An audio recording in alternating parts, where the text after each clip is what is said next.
Hello and welcome to another knife review by George. And today we're going to talk about my first kitchen knife review, which is the Yaxell Gou series.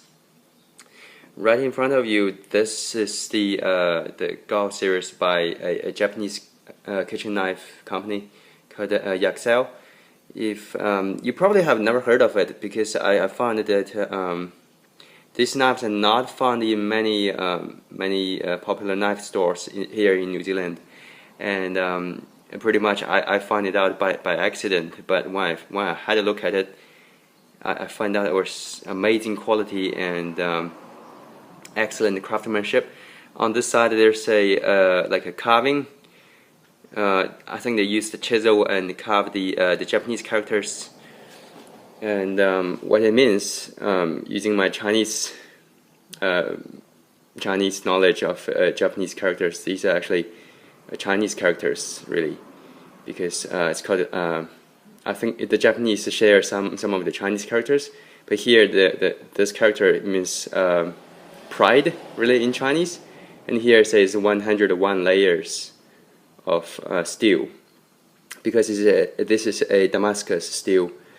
Anyways, we jump into the review and we'll talk about the knife in detail.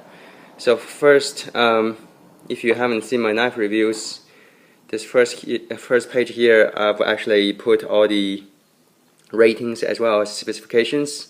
In here, I apologize for not knowing the weight of the knife, because I couldn't actually find it on internet anywhere, and I don't have a scale.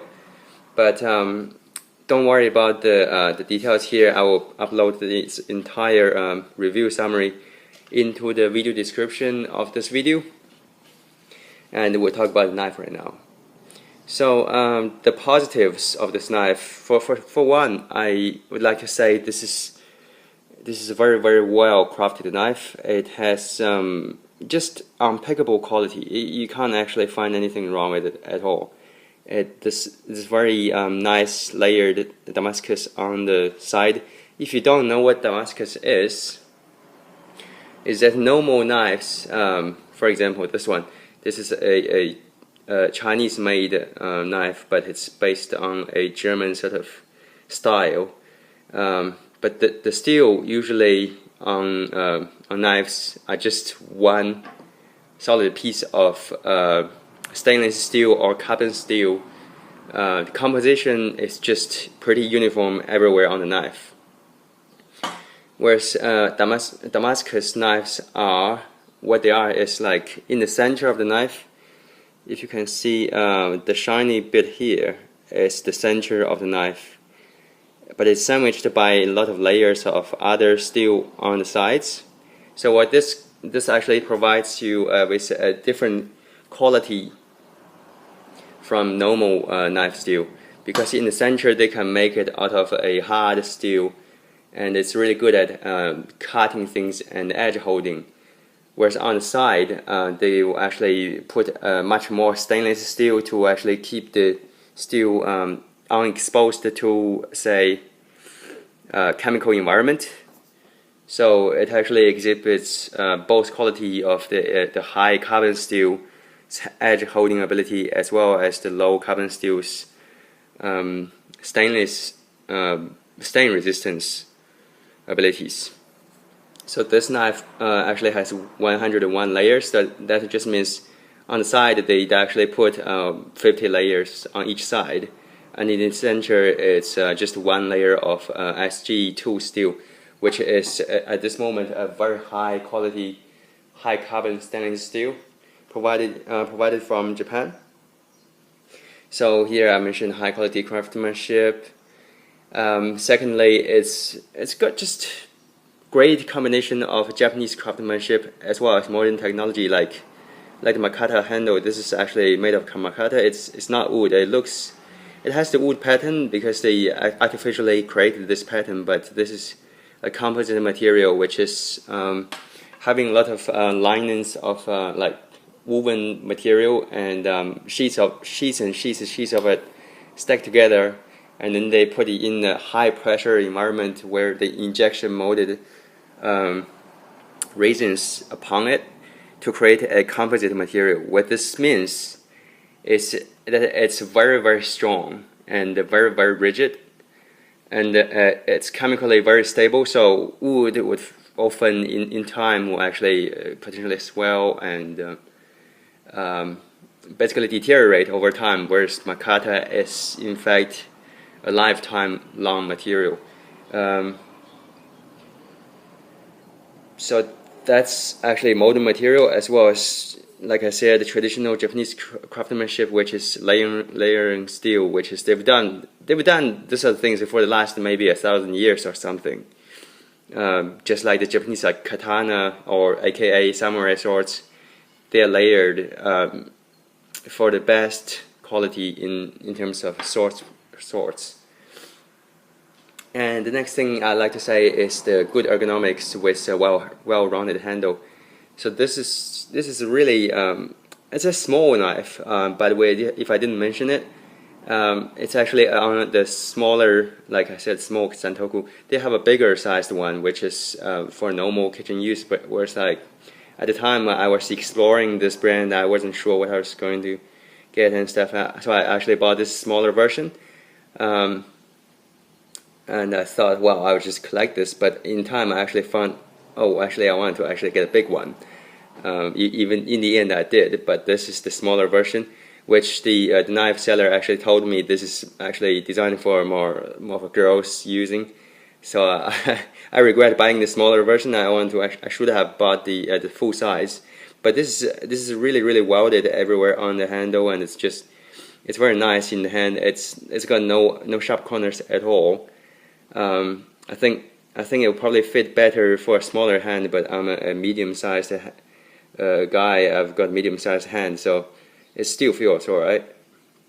And also, it's a full tongue construction, by the way. As you can see, the tongue actually goes all the way to here. It's got like a butt cap of some sort. I think they probably riveted it somehow. I couldn't figure it out because the entire knife, it just doesn't look like there is any actually if you look very closely on the side, there is some signs of some kind of riveting going on. I'm not too sure if that is the case, but it's pretty much a full-time construction. Coming to the next page, we've got a very high polished blade. This knife is not mirror polished. If you didn't know, but Damascus knives often can't really be mirror polished because of the construction. Different layers of steel forged upon it actually cause it to form this pattern. So it's never gonna be mirror polished. But as far as the shiny or glossy bits of the knife is concerned, it's almost a mirror finish. A mirror finish knife, it just means like it looks somewhat like a mirror. It's very reflective, and this means it's going to increase the chance of resisting rust because rust occurs most where the surface area is untreated or like roughly treated. When I first got this knife, I already knew like Japanese knives are often super sharp, and I got this knife actually when I was at the shop. I could see there's a mirror polished edge. You can't. The camera is not really high quality, but the edge of the knife is actually mirror polished as well. So what this means is, if the knife was properly done and this is mirror polished, it would be scary sharp. I'm telling you, like you can cut a free hanging hair with this knife. Unfortunately, at this moment, I won't actually be able to do it because I've kind of used this knife a bit. And on the first day I started using it, I actually sliced through a really hard bread. The bread skin actually caused the edge to bend because this knife is made to be a very thin edge. So we'll get to that later though. But I'll just show you like the current edge is still super sharp. You can see this magazine paper, and it's still insanely sharp. and honestly it's the sharpest knife I've ever really got by the time I actually got this knife. And I'm a knife collector. I have a lot of good quality knives. So next thing we like to talk about is it's very thin profile as well. It's almost like, if you see this is the cross section of the knife, and it's so thin that basically it tapers down to a point where you just no longer can see it.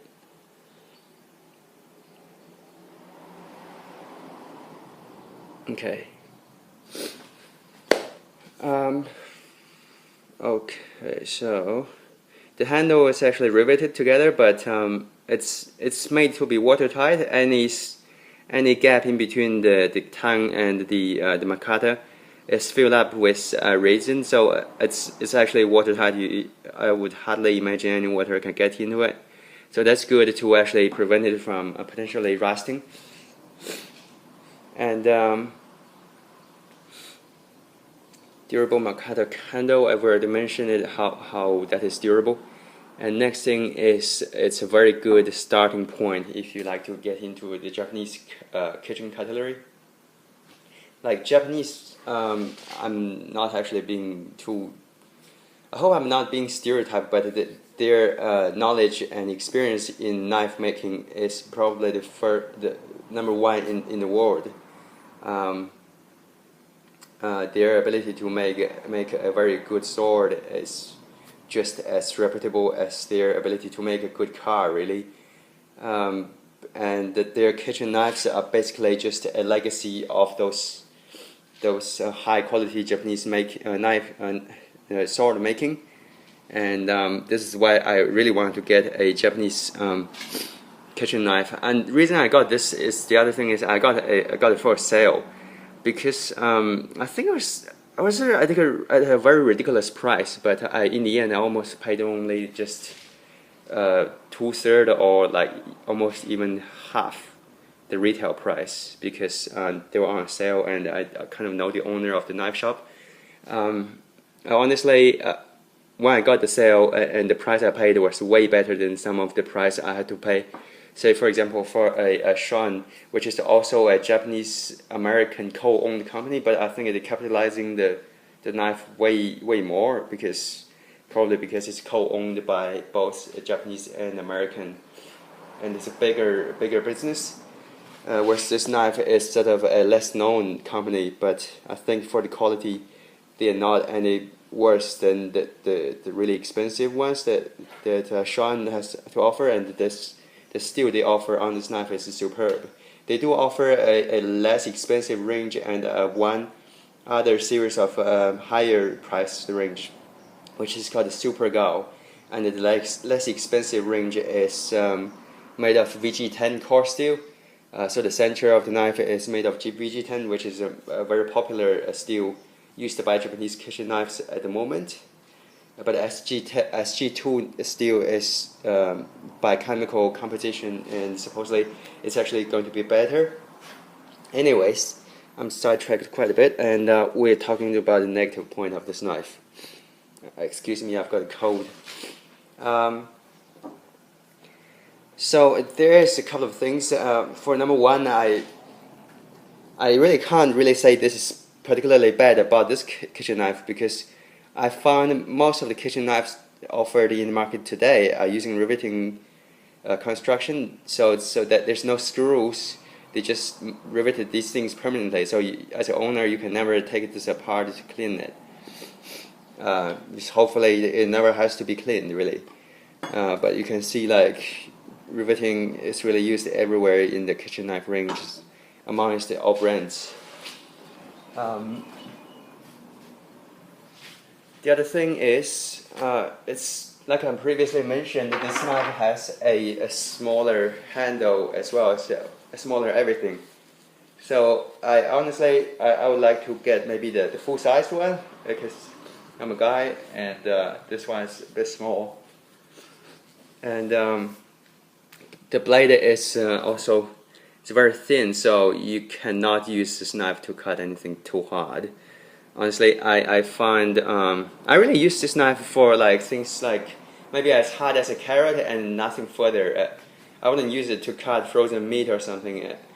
Like I previously mentioned, the bread I cut is like one of those super tough hard breads.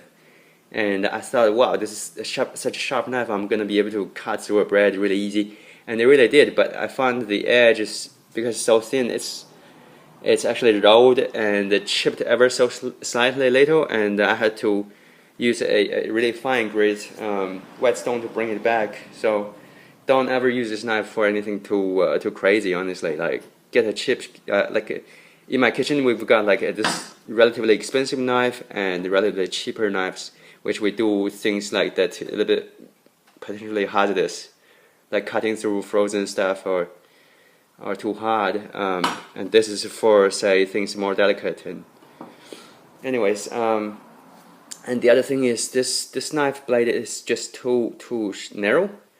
Like, I like to use my knife this way, and when I do that, I feel like this is not giving me enough distance to say, like this way. Like, I think normal kitchen knives will be a little bit wider. Like, for example, this one. Like, especially santoku knives, they are wider in their way, but you see, like, this is narrower even than the chef knife. Anyways, and some of the kitchen knife range they offer actually have scallops, so it's just a little mill out, like a cut off sections to create hollow places along the knife edge to actually reduce the food from prevent food from sticking to the knife. And this one doesn't. I can understand it why, because it's such a thin knife. This one, you can't possibly put anything like that in here. It's just gonna make the knife way too thin to use. But I like to mention all things considered, even if they are not practical to actually have.